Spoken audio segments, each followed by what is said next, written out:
নমস্কাৰ প্ৰিয় শ্ৰোতা বন্ধু কুশলে আছে নিশ্চয় পাহাৰ বা ভৈয়াম চহৰ কিংবা গাঁও ৰেডিঅ'ৰ কাষত বহি এই মুহূৰ্তত আপুনি যতে আছে আমাৰ আন্তৰিক প্ৰীতি আৰু শুভেচ্ছা গ্ৰহণ কৰক আপোনাক খান্তেক মনোৰঞ্জন দিবলৈ প্ৰস্তুত কৰা বৰ্ণালীৰ এমুটি ছুটি অনুষ্ঠান লৈ আমি আকৌ উপস্থিত হৈছোহি আৰু মাইক্ৰফোনৰ সন্মুখত মই সৈয়দ সাদুল্লাহ সৰুৰ পৰা মই সংগীত ভাল পাইছিলোঁ একেবাৰে সৰুৰ পৰা তা দেউতা ট্ৰান্সফাৰ হ'ল শ্বিলঙত গৈ প্ৰথম গিটাৰখন দেখিলোঁ গিটাৰ দেখি গিটাৰৰ প্ৰেমত পৰিলোঁ আৰু সেই এটা মনত মানে সপোন এটা বাহ ল'লে যে মই এদিন গিটাৰিষ্ট হ'ম গিটাৰ বজাম কিন্তু মানে আনফৰ্চুনেটলি শ্বিলঙত মোৰ গিটাৰ শিকা নহ'লগৈ তাৰপিছত দেউতা ট্ৰান্সফাৰ হ'ল ডিব্ৰুগড়লৈ যেতিয়া আহিলোঁ তেতিয়া মই ক্লাছ 8ত ৱালেছন চাংমাই বুলি এজনক লগ পালোঁ গিটাৰিষ্ট তেওঁ মোক ক'লে যে শিকাম এপইচাও নোহোৱাকৈ মোক শিকালে গিটাৰখন আগশাৰীৰ গিটাৰ বাদক আগশাৰীৰ বুলি ক'লে মই এইটোকে বুজাইছোঁ যে তেওঁ সেই সময়ত তেওঁৰ সমান ভালকৈ গিটাৰ বজোৱা ব্যক্তি আৰু নাছিল বুলিলেই হয় উজনিত কানৈ মহাবিদ্যালয়ত যোগদান কৰাৰ পিছত বিজু ফুকনক লগ পালোঁ ভৱেশ গোস্বামী ৰাজেন গোহাঁই হেমন্ত দত্ত এই বিজু আৰু ভৱেশে এটা প্ৰপ'জেল দিলে যে আমি এটা দল গঠন কৰিম বাদ্যযন্ত্ৰী দল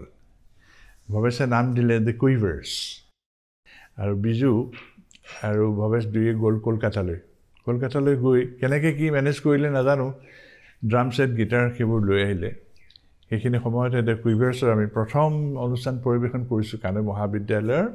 মঞ্চত তাৰ নামটো দিয়া হ'ল দ্য কুইভাৰ্ছ আৰু সেই সময়তে অসমত আমাৰ দলটো জনপ্ৰিয় হৈ পৰিল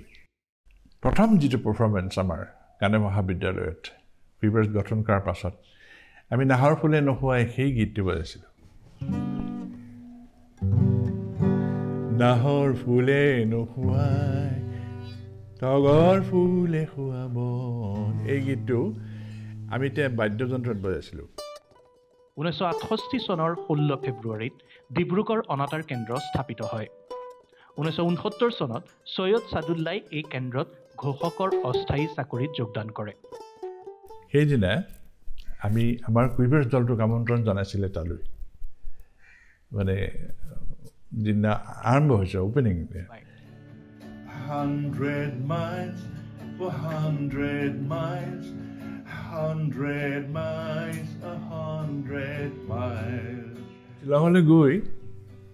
প্ৰথম ৰেডিঅ' ষ্টেচনটো দেখিছোঁ তেতিয়া শ্বিলং ৰাজধানী আছিলে অসমৰ আমি স্কুললৈ যাওঁতে তেতিয়া মই ক্লাছ 4ত নাম লগাইছোঁ শ্বিলঙত স্কুললৈ যাওঁতে Akashvani Shillong all India radio' Shillong সেই কেন্দ্ৰটো দেখোঁ ইমান মন যায় ভিতৰত সোমাবলৈ কেলৈ জানানে এই ঘোষকজন ক'ত থাকে পিছত গম পালোঁ যে ঘোষক এজন থাকে মাইক্ৰফোনৰ কথা কয় সেইটো ৰেডিঅ'লৈ আহে তেতিয়া আমিন চায়নী বিনায়কা গীতমালা বুলি অনুষ্ঠান এটা শুনিছিলোঁ নিয়মীয়াকৈ তেতিয়া সেই আমিন চায়নীক মই কপি কৰিবলৈ চেষ্টা কৰিছিলোঁ মই এবাৰ ভবা নাছিলোঁ যে মই এদিন ৰেডিঅ' এনাউন্সাৰ হৈ যাম 1975 চনত সাদুল্লাদেৱে ডিব্ৰুগড় অনাতাঁৰ কেন্দ্ৰত স্থায়ী চাকৰিয়াল হিচাপে যোগদান কৰে ইয়াৰ পাছতেই তেখেতে গীত আৰু নাটকৰ ক্ষেত্ৰত নতুন পৰীক্ষা নিৰীক্ষা আৰম্ভ কৰে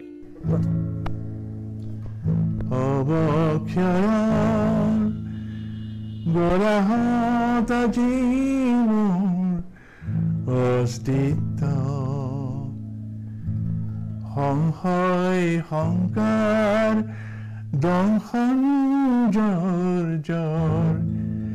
নললে প্ৰতিকাৰ বৰ্ষা তুমি আহা জিৰি জিৰি আহা কেনেকৈ লিখিছিলে চাবা দেই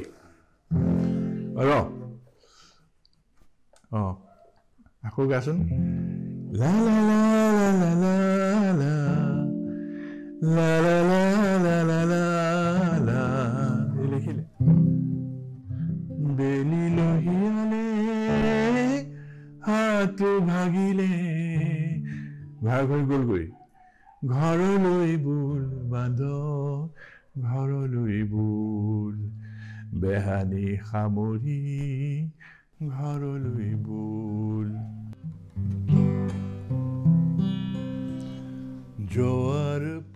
অসমৰ সংগীত, নাটক, ৰস ৰচনা আদি ক্ষেত্ৰখনলৈ সৈয়দ ছাদুল্লাৰ অৱদান অপৰিসীম। তেখেতৰ গীতসমূহ আজিও জনপ্ৰিয়। বৰ্তমানৰ প্ৰজন্মই আজিও তেখেতৰ গীতসমূহ চৰ্চা কৰে, বিভিন্ন অনুষ্ঠানত পৰিৱেশন কৰে।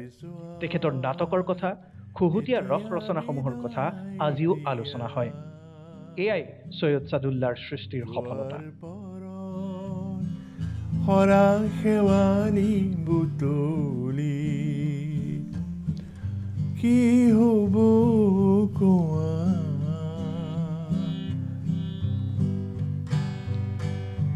তোমাৰ ওঠৰ মধুৰ ভাষাত